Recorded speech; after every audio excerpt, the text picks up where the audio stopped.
At the start of the 1960s, car ownership in Britain was nowhere near today's current levels, and for many people, the task of getting from A to B meant relying on good old public transport.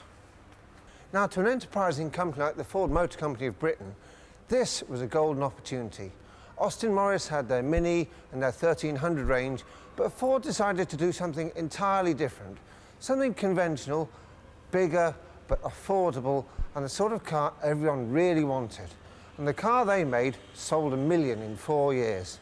It's the incredibly popular Ford Cortina.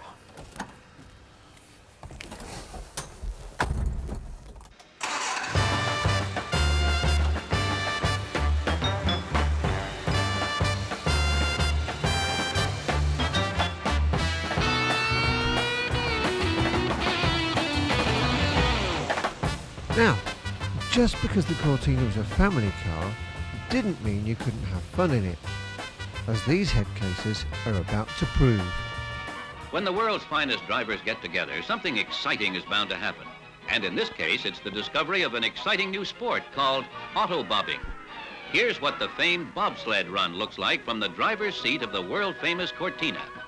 Championship sleds travel the course at about 50 miles per hour. And the Cortina exceeds that speed while taking some of the turns with only 6 inches of clearance. Former world champion Jim Clark says it's the most exciting sport he's ever tackled. We'll take his word for it. But if you have any doubts, he recommends a Cortina, lots of nerve, and plane tickets to Italy for you and your doctor.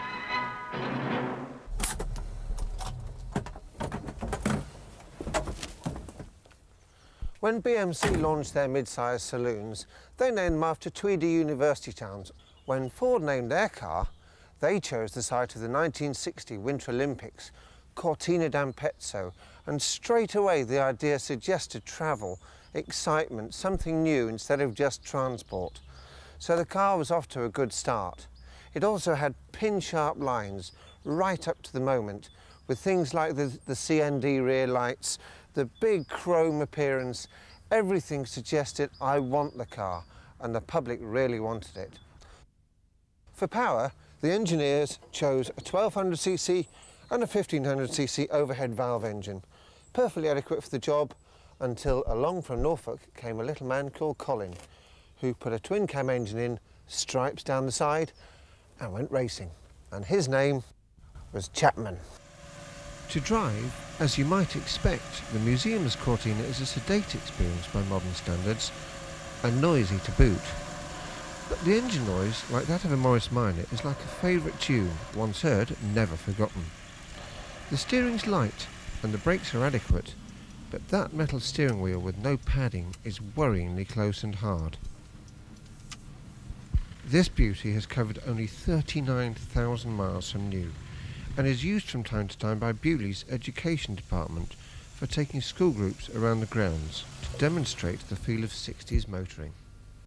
In essence, this was a car that was right for its time, fresh, forward-looking, and with enough space to carry the post-war baby boom family and all its luggage. The Cortina did in the 60s what the Model T had done 40 years earlier.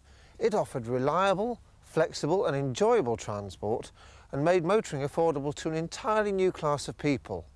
And in so doing, it emptied the Clapham omnibus.